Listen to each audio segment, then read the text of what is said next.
नमस्कार मित्रांनो, लक्ष्मीच्या पावलांनी या मालिकेच्या आजच्या भागामध्ये कलाचं आता दुकान जळतंय ते पाहता संगीता, कला सगळेच खूप टेन्शनमध्ये आलेले असतात आणि त्या जळणाऱ्या दुकानाची राख होताना पाहता सगळेच खूप रडत असतात. ते पाहता अद्वैत आता त्यांना शांत करण्याचा प्रयत्न करत असतो. अद्वैत आता त्यांना म्हणत असतो, तुम्ही प्लीज असे खसून जाऊ नका. हे ज्यांनी कुणी केलंय ना त्यांना आपण शोधून काढू आणि त्यांना दाखवून देऊ की आपण खचणाऱ्यातले नाहीये. अद्वैत आता त्यांना शांत करण्याचा प्रयत्न करत असतो. तर मग कलाचे बाबा आता अद्वैतला म्हणतात की अद्वैतराव, तुमचा लई मोठा आधार आहे आमच्यासाठी. आता इकडे हे सगळं पाहता संगीताला चक्कर यायला लागते. संगीताच्या डोक्यामध्ये निघायला लागतं. तर मग सगळेच आता लगेच तिला सावरतात. सोम आता संगीतासाठी पाणी आणायला जातो. सोम संगीताला पाणी देतो आणि मग त्याच्यानंतर अद्वैतला आता त्या धुरामुळे त्रास होऊ लागतो आणि त्याला खोकला सुद्धा येऊ लागतो. अद्वैतला आता या सगळ्या प्रकरणामुळे त्रास होत असतो आणि त्याच्यामुळे त्याला दम लागत असतो. तर मग अद्वैत आता त्यांना समजावून सांगत म्हणत असतो, तुम्ही प्लीज स्वतःला ना त्रास करून घेऊ नका. आत्ता या क्षणी आपण काहीच नाही करू शकत. या क्षणी आपल्याला खंबीरपणे उभं राहणं हे गरजेचं आहे. प्लीज तुम्ही हायपर नका होऊ. आता इकडे काजल सुद्धा म्हणू लागते, आई दाजी बोलतायत ना ते एकदम बरोबर आहे. आपण सगळे आहोत ना, आपण यातून नक्कीच काहीतरी लवकर मार्ग काढू. कला सुद्धा आता खूप रडत असते आणि मग त्याच्यानंतर संगीता आता म्हणू लागते, अंबाबाईचं नाव दिलं होतं आम्ही आमच्या दुकानाला. आमचं दुकान म्हणजे अंबाबाईचा आशीर्वाद होता. तेवढ्यात आता कलाच्या लक्षात येतं की तो अंबाबाईचा फोटो हा दुकानाच्या आतमध्येच राहिला. तर मग आता कलाला तो फोटो म्हणजे खूप इम्पॉर्टंट असतो आणि हे अद्वैतला माहीत असतं. अद्वैत आता मागचा पुढचा कुठलाही विचार न करता लगेच आता तोंडाला रुमाल लावतो आणि दुकानाच्या आतमध्ये त्या आगीशी खेळत खेळत दुकानाच्या आतमध्ये जातो. अद्वैतला आता तिथे त्या धुरामुळे खूप त्रास होऊ लागतो. अद्वैत आता तो दुकानामधला अंबाबाईचा फोटो शोधू लागतो की फोटो नेमकं कुठे आहे. अद्वैतला जमिनीवरती पडलेला अंबाबाईचा फोटो दिसतो. अद्वैत तो फोटो उचलतो, पण मात्र अद्वैतला स्वतःला सावरता सुद्धा येत नसतं, कारण की अद्वैतला त्या धुरामुळे आधीच त्रास होत असतो आणि अद्वैतला दम्याचा सुद्धा त्रास असतो. इकडे बाहेर सोहम, कला, काजल, संगीता सगळेच आता अद्वैताचा आगेमध्ये गेलाय ते पाहता खूप घाबरून जातात. कला आता अद्वैतला आवाज देत त्याला बाहेर बोलवण्याचा प्रयत्न करत असते. त्यानंतर आता इकडे दुसरीकडे अद्वैतच्या घरी सगळे शांतपणे हॉलमध्ये बसलेले असतात. तर मग आता रजनी आबांना म्हणत असते, आबा मला तर आता खूप टेन्शन आलंय. नेमकं तिकडे चाललं तरी काय असेल? म्हणजे अजूनपर्यंत कोणाचा काही फोन सुद्धा आलेला नाहीये आणि जर फोन करायचं म्हटलं तर नेमकं काय परिस्थिती आहे ना काय माहिती. तर मग या गोष्टीचा विचार करता आबाला सुद्धा टेन्शन आलेलं असतं. आबा आता म्हणत असतात की टेन्शन घेऊ नकोस, कारण अद्वैत आणि सोहम यांच्या दोघांवरतीही माझा विश्वास आहे. आपली पोरं हे सगळं ठीक करतील. याच्यावरती आता इकडे सरोज लगेच म्हणू लागते, मुळात म्हणायचं म्हणजे ना अद्वैतला तिकडे जायची गरजच नव्हती. मी सांगत होते त्याला, खऱ्यांच्या दुकानाला आग लागली, तिथे आपला काय संबंध आहे? त्यांचं ते बघतील ना. आपण काय सगळ्यांचं चांगलं करायचा ठेका घेतलाय का? आता इकडे सरोजचं ते सगळं बोलणं पाहता आबा आता लगेच सरोजवरती चिडत म्हणतात, अगं सरोज, तू काय बोलायलीयस त्याचं तुला भान तरी आहे का? ती कला आपल्या पिढीच्या हितासाठी तिच्या सासरेसाठी सगळं झटत असते. हा, मग अद्वैतने जर त्याच्या सासूरवाडीसाठी काही केलं तर चांगलंच आहे ना ते. याच्यावरती आता सरोज लगेच म्हणू लागते, आबा मेन म्हणजे अद्वैतने कोणासाठी काही करू नये असं माझं म्हणणं नाहीये, पण मात्र ज्या लोकांसाठी आपण हे सगळं करतोय ना त्या लोकांची आता लायकी असायला हवी असते. आबा आता म्हणत असतात, नेमकं त्यांची लायकी काय आहे ना ते आपण नाही ठरवू शकत, पण मेन म्हणजे हे दोन्ही कुटुंब एकत्र आहे आणि अद्वैत हे जे काही करतोय ना ते सगळं तो उपकार म्हणून नाहीये, त्याचं ते कर्तव्य आहे. तू आत्ताच्या आत्ता अद्वैतला फोन लाव आणि बघ तो काय म्हणतोय ते. तर मग आबांच्या सांगण्याप्रमाणे सरोज लगेच आता अद्वैतला फोन करते, पण मात्र अद्वैत फोन उचलत नाहीये. ते पाहता सरोज लगेच म्हणते, द्रमला असेल तिकडेच हा. इकडे आता रजनीला टेन्शन आलेलं असतं की कला आणि अद्वैत दोघेही ठीक असतील ना. पण मात्र एवढं सगळं झालंय तरी सुद्धा नैनाला त्याचा काहीच फरक पडलेला नसतो. नैना मात्र शांतपणे फक्त बसलेली असते. इकडे आता अद्वैत आगीशी खेळत खेळत बाहेर निघण्याचा प्रयत्न करत असतो, पण मात्र अद्वैतला इतका त्रास होऊ लागतो की त्याला धड बाहेर सुद्धा येता येत नसतं.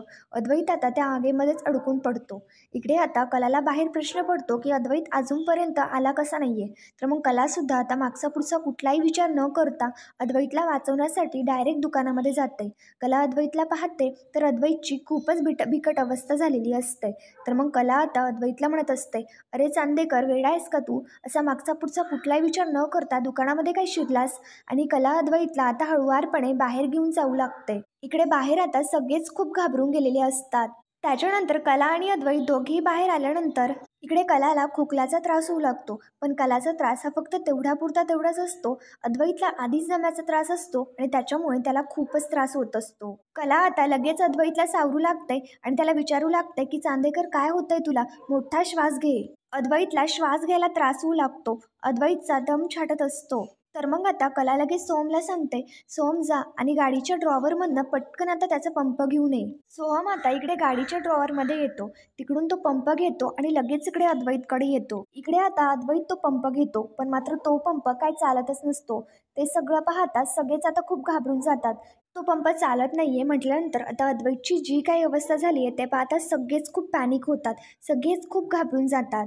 इकडे आता कला म्हणू लागते, आपण ना आत्ताच्या आत्ता त्याला हॉस्पिटलमध्ये न्यायला पाहिजे. कला आता लगेच सोहमला गाडी काढायला लावते. इकडे कला आता अद्वैतला सावरण्याचा खूप प्रयत्न करत असते, पण मात्र अद्वैतला खूपच त्रास होत असतो. इकडे सोहम गाडीच्या जवळ येतो, पण मात्र गाडीचं टायर हे पंक्चर झालेलं असतं. इकडे सोहमला तर आता खूपच टेन्शन येतं. सोहम आता लगेच कलाकडे येतो आणि तिला सांगतो की वहिनी गाडीचं टायर पंक्चर झालंय. आता ही सगळी संकट यश अचानक आली आहे ते पाहता कलाला काय करावं काहीच समजत नसतं. कला आता इकडे सोहमला म्हणते की तू हॉस्पिटलमध्ये फोन कर आणि लवकर म्हण की ॲम्ब्युलन्स पाठवून द्या. सोहम लगेच आता ॲम्ब्युलन्सला फोन करतो, पण मात्र त्याला समजतं की ॲम्ब्युलन्सला येण्यासाठी 40 मिनिटं लागतील. पण मात्र तोपर्यंत आता अद्वैतची खूपच बिकट अवस्था होईल. कला लगेच आता इकडे काजलला म्हणते, गुंडा जा लवकर आणि चौकातनं रिक्षा घेऊन ये. तर काजल लगेच धावत धावत रिक्षा आणण्यासाठी जाते. काजल आता लगेच रिक्षा घेऊन येते. सगळेच आता अद्वैतला घेतात, शांतपणे रिक्षेत बसवतात. कला आणि अद्वैत दोघे आता तिकडे हॉस्पिटलमध्ये निघून जातात. इकडे सोहम आणि काजल दोघे आता गाडीवरती त्यांच्या मागे मागे जातात. इकडे संगीता आणि कलाचे बाबा दोघेही रिक्षा पाहण्यासाठी जातात. इकडे कला आता अद्वैतला हॉस्पिटलमध्ये घेऊन जात असते. अद्वैत आता कलाच्या मांडीवरती निश्चिंत पडलेला असतो, कारण त्याला खूपच त्रास होत असतो. अद्वैतची ती झालेली अवस्था पाहता कलाला तर आता काय करावं काहीच समजत नसतं आणि ती खूप घाबरून गेलेली असते. कला आता अद्वैतला म्हणत असते, चांदेकर तू घाबरू नकोस, माझ्याकडे बघत राहा. इकडे अद्वैतला मात्र स्वतःच्या जीवाची काही पर्वा नसते. अद्वैत कलाला सावरत सावरत तिला आता एवढी बिकट अवस्था झालेली असताना सुद्धा म्हणत असतो की सगळं ठीक होईल, खरे तू टेन्शन नको घेऊ, मी आहे. कला सुद्धा आता रडत रडत अद्वैतला म्हणत असते, अरे तू आहेसच रे, आणि मी सुद्धा आहेच ना. आता मी असताना तुला मी कुठे कसे जाऊ देईल. तू माझ्याशी बोलत राहा, फक्त आता आपण थोडाच वेळ पोहोचतच आलोय हॉस्पिटलला. तर मग अद्वैत आता कलाशी बोलत असतो. अद्वैत आता कलाला म्हणत असतो की खरे थँक्यू. तर कला लगेच कारण विचारते. अद्वैत लगेच मस्करी करत म्हणतो, बरं झालं रिक्षा तू चालवत नाहीयेस. ते सगळं पाहता आता कला लगेच अद्वैतला म्हणते, अरे चांदेकर ही मस्करी करायची वेळ आहे का, तू मस्करी काय करतोयस. बरं चालेल, तू मस्करी कर, टोमणे मार, भांड हवं तर माझ्याशी, पण मात्र तू माझ्याशी बोलत राहा. तो प्लीज डोळे मिटू नको. कला आता त्या रिक्षावाल्याला म्हणत असते की दादा प्लीज लवकर कला चला, त्याला खूप त्रास होतोय, मला त्याची अवस्था बघवत नाहीये. इकडे आता अद्वैत कलाला म्हणत असतो, खरे तू अजिबात काळजी करू नको, सगळं ठीक होईल. अद्वैतला खूप दम लागत असतो, त्याला श्वास सुद्धा घेता येत नसतो. इकडे आता कला अद्वैतला रडत रडत म्हणत असते, तू म्हणशील ना तसं वागेल, मी तुला ना कधीही त्रास नाही देणार. हवं तर तू माझ्या हद्दीमध्ये पाय सोडून बस, तू काय करायचं ते कर, पण तू अद्वैत बोल माझ्याशी.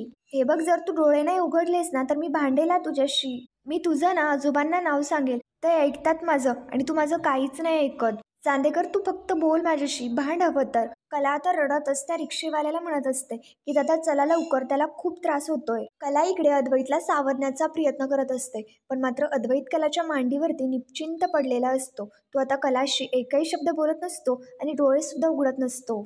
कला आता अंबाबाईला रिक्वेस्ट करत म्हणते की अंबाबाई त्याचे रक्षण कर, वाचव ग त्याला. चांदेकर तू डोळे उघड ना. आणि अद्वैतच्या काळजीपोटी कला खूप रडत असते आणि कला खूप पॅनिक झालेली असते. इकडे दुसरीकडे सोहम आणि काजल सुद्धा त्यांच्या मागेच चाललेली असतात. तेवढाच सोहम आता इकडे रजनीला फोन करतो. रजनी लगेच आता सोहमचा फोन उचलते. तर मग आता रजनी काही बोलणार तेवढ्यातच लगेच सोहम म्हणतो, अगं तू फक्त ऐक माझं, इकडे ना परिस्थिती खूप सिरियस आहे. इकडे आता कलावहिनीचे सगळं दुकान जळलंय आणि त्या आगीच्या धुरामुळे अद्वैत दादाला अस्थमाचा अटॅक आलाय. हे ऐकल्यानंतर तर रजनीला खूपच मोठा धक्का बसतो. तर मग आता रजनीचं ती रिॲक्शन पाहता घरातले सगळेच तिच्याकडे आश्चर्याने बघू लागतात. इकडे आता सोहम म्हणू लागतो, आम्ही त्याला हॉस्पिटलमध्ये घेऊन चाललोय, तुम्ही लवकरात लवकर संजीवनी हॉस्पिटलमध्ये या. तुम्ही अजिबात काळजी करू नकोस, तुमच्यापैकी कोणीतरी लवकरात लवकर हॉस्पिटलमध्ये या. सोहम फोन ठेवून देतो आणि काजल सोहम दोघेही आता तिकडे जातात. तर मग आता रजनी आता लगेच घरातल्या सगळ्यांना सांगते, कलाच्या दुकानाला आग लागली ना, तर धुरामुळे आता अद्वैतला अस्थमाचा अटॅक आलाय. हे ऐकल्यानंतर आता सगळ्यांच्याच पायाखालची जमीन सरकते. रजनी आता सांगत असते, त्याला संजीवनी हॉस्पिटलमध्ये आत्ता नेलंय. आता इकडे सरोज लगेच ओरडत म्हणू लागते, अद्वैतला हा त्रास होईल ना याची मला कल्पना होती, म्हणूनच तर मी त्याला जाऊ नको असं सांगत होते. मला आता आत्ताच्या आत्ता ताबडतोब निघायला हवं. आबासुद्धा आता सरोजबरोबर अद्वैतकडे हॉस्पिटलमध्ये जाऊ लागतात. पण मात्र सरोज आता आबांना थांबवते आणि आबांना म्हणते की नाही आबा, तुम्हाला त्रास होईल, मी तुम्हाला कळवते काय होतंय ते. आणि आता सरोज लगेच हॉस्पिटलमध्ये निघून जाते. आबासुद्धा आता इकडे खूपच घाबरून गेलेले असतात. पण मात्र राहुल, नैना, रोहिणी यांच्या तिघांना काहीच फरक पडलेला नसतो. त्यानंतर आता इकडे दुसरीकडे कलाने अद्वैतला हॉस्पिटलमध्ये आणलेलं असतं. डॉक्टर आता अद्वैतला हॉस्पिटलमध्ये घेऊन जात असतात. तर मग आता इकडे कला म्हणू लागते, डॉक्टर याला चेकअप करा ना, कारण अद्वैत चांदेकर याला आधीपासूनच दम्याचा त्रास आहे. आमच्याकडे आग लागली आणि आगीच्या खूप जवळ होता, त्यामुळे त्याला धुराचा खूप त्रास झाला. एवढ्या वेळ तो शुद्धीवरती होता आणि आता बघा ना कसं करतोय. आणि मग त्याच्यानंतर कला आता खूप रडत रडत खूप पोटतिकीने डॉक्टरांना सांगत असते. डॉक्टर आता कलाला म्हणतात, केस खूप सिरियस दिसते, आम्ही आमचा प्रयत्न करू, पण मात्र पेशंट कसं रिकव्हरी करतं हे आम्ही नाही सांगू शकत. अद्वैतने कलाचा हात असा घट्ट पकडलेला असतो. इकडे अद्वैतला चेकअपसाठी घेऊन जातात. कला, सोहम, काजल हे तिघेही बाहेर असतात आणि कला खूपच रडत असते. काजल आता कलाला सावरण्याचा प्रयत्न करत असते. कलाला सुद्धा खूप त्रास होत असतो आणि कला सुद्धा स्वतःला सावरू शकत नसते. तेवढ्यात तिथे संगीता आणि कलाचे बाबा येतात आणि ते लगेच कलाला सावरतात. कलाला आता ते शांतपणे बसवतात. संगीता आता कलाला म्हणत असते, कला तू अजिबात रडू नको, सगळं ठीक होईल. कलाचे बाबा आता कलाला म्हणत असतात, बाळा तू अशी ना कोडमडून जाऊ नकोस, आता आलोय ना आपण हॉस्पिटलमध्ये, सगळं ठीक होईल. शांत राहा, तू अजिबात टेन्शन घेऊ नकोस आणि जास्त विचारसुद्धा करू नकोस. या अशा प्रसंगामध्ये आपण स्वतःला भानावरती ठेवण्याचा प्रयत्न केला पाहिजे. आता तुला समजतंय ना मी काय म्हणतोय. तर मग आता कलाला लगेच घडलेला प्रकार आठवू लागतो, की म्हणजेच की अद्वैतने कशा पद्धतीने कलाला त्या आगीतून बाहेर काढलं आणि कलाला वाचवलं आणि अद्वैत कलाला कशा पद्धतीने सावरण्याचा प्रयत्न करत होता, ते सगळं आता कलाला आठवत असतं आणि त्याचा विचार करता कलाला खूप रडायला येतं. अद्वैतची एवढी बिकट अवस्था असताना सुद्धा अद्वैत फक्त कलाचा विचार करत होता हे कलाला आठवत असतं. कला आता अंबाबाईला रिक्वेस्ट करत म्हणत असते, की अंबाबाई, त्याने कशाचीही पर्वा न करता त्याने माझ्यासाठी आगीमध्ये उडी घेतली. देवी आई, त्याला वाचव, त्याला काहीही होऊ देऊ नकोस, रक्षण कर त्याचं, वाचव त्याला. आणि कलाला एवढं रडायला येत असतं की ती स्वतःला सावरू सुद्धा शकत नसते. कलाचे बाबा आता कलाला म्हणू लागतात, जेव्हा चारी बाजूने आग होती आणि तू आगीत आतमध्ये खेळत होतीस ना, तेव्हा अद्वैतराव धावत आमच्यापाशी आले आणि मला म्हणाले की आम्ही आहोत, मी आहोत, तुम्ही घाबरू नका. कलाला सुद्धा मी बाहेर आणणार यातनं. आणि मग त्याच्यानंतर ते लगेच त्या आगीमध्ये गेले. अद्वैतराव तुला वाचवण्यासाठी त्या आगीत उतरले आणि खंबीरपणे आमच्या मागे उभे राहिले. त्यांनी आम्हाला सावरलं. हे बघ बाळा, लई चांगल्या मनाचा माणूस असेल ना, त्याला असं दुःख कळतं. कलाच्या बाबांचं हे सगळं बोलणं पाहता कलासुद्धा याच्यावरती विचार करू लागते आणि अद्वैत कसा चांगला हे कलाला सुद्धा समजतं. कलाचे बाबा आता तिला सांगत असतात की अद्वैतराव लई भले माणूस आहेत आणि आपल्या पाठीशी आई अंबाबाई आहे, सगळं ठीक होईल, तू स्वतःला सावर. अंबाबाईच्या आशीर्वादानं अद्वैत शुद्धीवरती येतील. अद्वैतराव नव्याने परत आपल्या पायावरती उभे राहतील. संगीता आणि कलाचे बाबा दोघे आता तिला शांत करत असतात. तेवढ्यात आता लगेच इथे सरोज येते आणि सरोज विचारते की सोम, अद्वैत कुठे. तर मग सरोजला पाहता सगळेच आता उठून उभे राहतात. सरोज आता विचारते की नेमकं नक्की काय झालंय. याच्यावरती कला आता सांगू लागते की मॅडम, एक बिल्डर तिथे आला आणि तो माझं दुकान विकत होता. त्या बिल्डरने त्या माणसांसह माझ्या दुकानाला आग लावली.